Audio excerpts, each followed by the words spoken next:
যে পুলিশ আগে 1 লাখ টাকা ঘুষ খেত এখন 5 লাখ টাকা খায়। আমার কথা এটা, এটা বিএনপির মহাসচিব মির্জা ফখরুল ইসলাম আলমগীরের কথা। আপনি এখনো পর্যন্ত যারা এই যে আওয়ামী লীগের ডামি এমপি ছিল 14, 18, 24 সালের কয়জনকে ধরেছেন? কেন প্রোটেকশন দিচ্ছেন? কতিপয় উপদেষ্টা তাদেরকে প্রোটেকশন দিচ্ছে, তাদের সম্পদ পাহারা দিচ্ছে। আপনি বলেছিলেন যে প্রত্যেক মাসে আপনার সম্পদের হিসাব দিবেন, প্রত্যেকটা মিনিস্ট্রি, একটা মিনিস্ট্রি হিসাব দিয়েছে? দেয়নি। আর আপনি এখন 100 জনকে নিয়ে আপনি উড়াল দিচ্ছেন, মানে খুশি রাখার জন্য। মানে সরকারকে আপনার খুশি রাখার জন্য নাকি? এটা কি বাপদাদার সম্পদ নাকি যে আপনার মতো আপনি বন্টন করবেন, আপনি বিএনপি কে দিবেন, এনসিপি কে দিবেন, আর জামাতকে দিবেন, আর আমাদের সাথে বৈষম্য সৃষ্টি করবেন? What is this? জি রাশেদ খান, একটু আপনার কাছেও জানতে চাইছি যে আমরা এর আগের প্রধান উপদেষ্টার যে সফর, সেখানে 7 জনের কথা বলে গণমাধ্যমে খবর বেরিয়েছে, কিন্তু পরে দেখলাম আমরা প্রায় অর্ধশত। এবার 100-র বেশি সংখ্যক বহন নিয়ে প্রধান উপদেষ্টা গেলেন। কিন্তু তাহলে এর আগের সরকার বা শেখ হাসিনা সরকার 150-200 জন নিয়ে গেছেন, তিনি রাজনৈতিক সরকার হয়ে যদি 200 নেন আর অরাজনৈতিক সরকার হয়ে 100-র বেশি নেন, তো খুব একটা কি খারাপ করেছেন শেখ হাসিনা?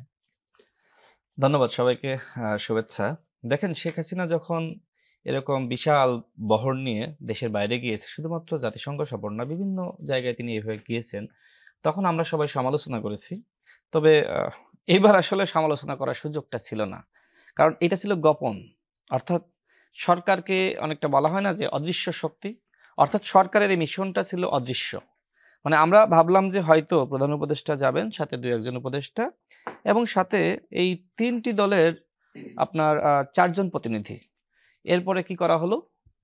এরপরে আরো 2 জন বাড়ানো হলো, এনসিপির 1 জন, জামাতের 1 জন। কারণ তারা দাবি করলো যে আমরা তো বিএনপির থেকে ছোট দল না, আমরা গণঅভ্যুত্থানে ভূমিকা রেখেছি এবং আমাদের ব্যাপক অবস্থান রয়েছে, সাংগঠনিক সক্ষমতা রয়েছে। সেই জায়গা থেকে তাদের এই দাবি পূরণ করলো। কিন্তু আমার কথা হলো যে সারাক্ষণ আপনি বলেন ইনক্লুসিভ সোসাইটি, অথচ দিন শেষে আপনি বৈষম্য উৎপাদন করলেন। অর্থাৎ এই সরকারের উপরে মানুষের যে আস্থার জায়গাটা ছিল, সেটা কিন্তু ভাটা পড়েছে। দেখেন, আমি একদম শুরু থেকে সরকারের সমালোচনা করি, যে কারণে এনসিপির নেতৃবৃন্দ বলেন, জামাতের বলেন, এমনকি ইসলামী আন্দোলনের তারা আমাকে নিয়ে নানান ধরনের মন্তব্য করেছে। অনেকে আমাকে যেটি বলেছে যে আমি নাকি জুলাই গাদ্দার। অথচ আজকে আমি দেখলাম ইসলামী আন্দোলনের একজন নেতা, খুব বড় নেতা, তিনি একটি বক্তব্য দিয়েছেন যে এই সরকার নোবেল পেয়েছে সত্য, মানে সরকার প্রধান, কিন্তু বাংলাদেশে তার অর্জন 0, মানে লাড্ডু পেয়েছে। এ ধরনের ভাষা ব্যবহার করেছে। এমনকি এনসিপির নেতৃবৃন্দ তো ব্যাপকভাবে সমালোচনা সারাক্ষণ করতেছেই, আপনিও খেয়াল করে থাকবেন। কিন্তু আমরা যখন সমালোচনা করেছি, আমাদেরকে নানানভাবে কটাক্ষ করা হয়েছে, আমাদেরকে জুলাই বিরোধী বলা হয়েছে, তাহলে আজকে কেন তারা সমালোচনা করছে? আবার যখন আপনাকে জাতিসংঘে নিয়ে যাচ্ছে, আপনি যা বলছেন শুনতেছে, তখন আপনি সমালোচনা করেন না। আপনার কি মনের ভিতরে একবার প্রশ্ন আসে না যে আমরা বৈষম্য বিরোধী ছাত্র আন্দোলনের মাধ্যমে সরকারকে ক্ষমতায় বসিয়েছি? ঐক্যমত কমিশনে সেখানে প্রায় 32টি দল নিয়ে আলোচনা হয়। তাহলে আপনাদের 3টা দলের প্রতিনিধি নিয়ে যাচ্ছে, আর আপনারা বাকিদের চিন্তা করেন না, আর আপনারা দলীয় এজেন্ডা মানুষের সামনে তুলে ধরেন যে আপনারা ক্ষমতায় গেলে, আপনারা বড় হলে আপনারা এই করবেন। এগুলো তো ভাওতাবাজি। আপনার ভাবা উচিত ছিল যে এই অরাজনৈতিক সরকারের সফরে কোনো রাজনৈতিক দল যেতে পারে না। এটা তো খুব সহজ একটি হিসাব। আপনি জয়ের মাধ্যমে তো এই সরকারের উপদেষ্টারা কিন্তু বলেছে, এবং যখন সম্ভবত আমি যতটুকু শুনলাম যে প্রেস উইং এর পক্ষ থেকে বলা হয়েছে they are the part of the government, মানে এই দলগুলো গভর্নমেন্টের পার্ট। তার মানে কি, এই যে এতদিন ধরে সরকারের যে ব্যর্থতা, যেটা আমি দেখলাম যে হাসনাত আব্দুল্লাহ চমৎকার কথা বলেছে যে সরকারের সকল ব্যর্থতার দায় নিয়ে লাগছে এনসিপিকে। তো আপনি যখন সফরে যাবেন, আপনি দায় নেবেন না? বিএনপি, জামাত, এনসিপি 3টা দলকে এই সরকারের ব্যর্থতার দায় নেওয়া লাগবে, কারণ এই 3টা দল সব থেকে সুবিধাভোগী, আমরা কেউ সুবিধাভোগী না। বিএনপি, জামাত, এনসিপি, আপনাদের ভিতরে আপনারা দেখেন যে ব্যাপক আপনাদের ভিতরে বিভাজন, অনৈক্য, অথচ আপনারা তো ঠিকই এই এক সুরে, মানে আপনাদের এই সমতা পাইলে তো আপনারা বাকিদের ভুলে যান। এটা তো ভাই আমরা আপনাদের ভিতর যা দেখি, ঐক্যমত কমিশনে আপনি বলেন গণপরিষদ, বিএনপি বলে হাইকোর্টে, আর আপনার জামাত বলে যে বিশেষ সাংবিধানিক অর্ডার। তো আমাদের কাছে তো মনে হচ্ছে এগুলো পাতানোর খেলা। আপনাদের ভিতর ঠিকই সম্পর্ক আছে, বাকিদের চিন্তা আপনারা করতেছেন না, তাহলে কিভাবে ইনক্লুসিভ সোসাইটির কথা বলেন? তো যাই হোক, এরপরে আসেন যে এই সরকার শুরুতে যখন দায়িত্ব নিল, তখন কি বলেছিল? সরকার বলেছিল যে আমরা প্রতি মাসে আমাদের আর্থিক হিসাব দিব। দেখেন এখন কি অবস্থা, বিভিন্ন পত্রিকায় খবর বের হচ্ছে, যারা উপদেষ্টারা আছেন, সরকার ঘনিষ্ঠ যারা আছেন, তাদের মতন করে বিভিন্ন জায়গায় আর্থিক বরাদ্দ নিয়ে গেছে। তার এলাকার উন্নয়ন, বাকি আমার এলাকার উন্নয়ন লাগবে না। আমার ঝিনাইদহ, আপনি একটু যমুনা টেলিভিশনে সাংবাদিক আছে, খোঁজ নিতে বলবেন যে ঝিনাইদহ সদর থেকে কালীগঞ্জ পর্যন্ত যাওয়া যায় না, এরপরে যশোর, সেদিকে অবস্থা খারাপ। মানে এতটা ভাঙ্গা চোরা।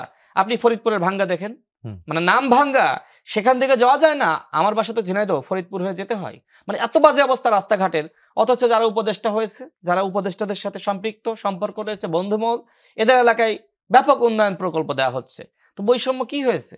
এই সরকার তো বৈষম্য কমাতে পারেনি, বরং এই বৈষম্য বিরোধী ছাত্র আন্দোলনের সাথে এই সরকার বেইমানি করেছে। এইভাবে বেইমানি তো আমরা প্রত্যাশা করি নাই। আমি যখন ডক্টর মোহাম্মদ ইউনূসের সমালোচনা করতাম, তখন আমার বিরুদ্ধে বিশাল বিশাল ফেসবুকে স্ট্যাটাস দিতে এনসিপির নেতারা, বৈষম্য বিরোধী ছাত্র আন্দোলনের নেতারা। তো এখন আপনারা কেন দিচ্ছেন? তার মানে কি? তার মানে বুঝতে হবে যে আমরা শুরুতেই বুঝতে পেরেছি যে এই এনজিও মার্কা সরকারের দ্বারা কোনোভাবেই দেশের পরিবর্তন হবে না। তো আপনি সংস্কার বিচার করতে পারবেন না, তো ভাই আপনার 3 মাসের মধ্যে ক্ষমতায় থেকে নির্বাচনী ব্যবস্থা ঠিক করে নির্বাচন কেন দিলেন না? এতদিন আপনি সময় কেন নষ্ট করলেন? কি দরকার ছিল? কি সংস্কার হয়েছে? এই যমুনা টেলিভিশনের টক শোতে আসতে আপনি যখন পল্টন থেকে রওনা দিই, এই রাস্তার যে অবস্থা, একটি দেশের কি অবস্থা সেই দেশের ট্রাফিক সিস্টেম দেখলেই বোঝা যায়। আপনি 1 বছরে তো এই আর্থিক দুর্নীতি বন্ধ করতে পারেন নাই। যে পুলিশ আগে 1 লাখ টাকা ঘুষ খেত, এখন 5 লাখ টাকা খায়। আমার কথা এটা বিএনপির মহাসচিব মির্জা ফখরুল ইসলাম আলমগীরের কথা। আপনি এখনো পর্যন্ত যারা এই যে আওয়ামী লীগের ডামি এমপি ছিল 14, 18, 24 সালের, কয়জনকে ধরেছেন? কেন প্রোটেকশন দিচ্ছেন? কতিপয় উপদেষ্টা তাদেরকে প্রোটেকশন দিচ্ছে, তাদের সম্পদ পাহারা দিচ্ছে। আপনি বলেছিলেন যে প্রত্যেক মাসে আপনার সম্পদের হিসাব দিবেন, প্রত্যেকটা মিনিস্ট্রি। একটা মিনিস্ট্রি হিসাব দিয়েছে? দেয়নি। আর আপনি এখন 100 জনকে নিয়ে আপনি উড়াল দিচ্ছেন, মানে খুশি রাখার জন্য। মানে সরকারকে আপনার খুশি রাখার জন্য নাকি? এটা কি বাপদাদার সম্পদ নাকি যে আপনার মতো আপনি বন্টন করবেন? আপনি বিএনপি কে দিবেন, এনসিপি কে দিবেন, আর জামাতকে দিবেন, আর আমাদের সাথে বৈষম্য সৃষ্টি করবেন? What is this?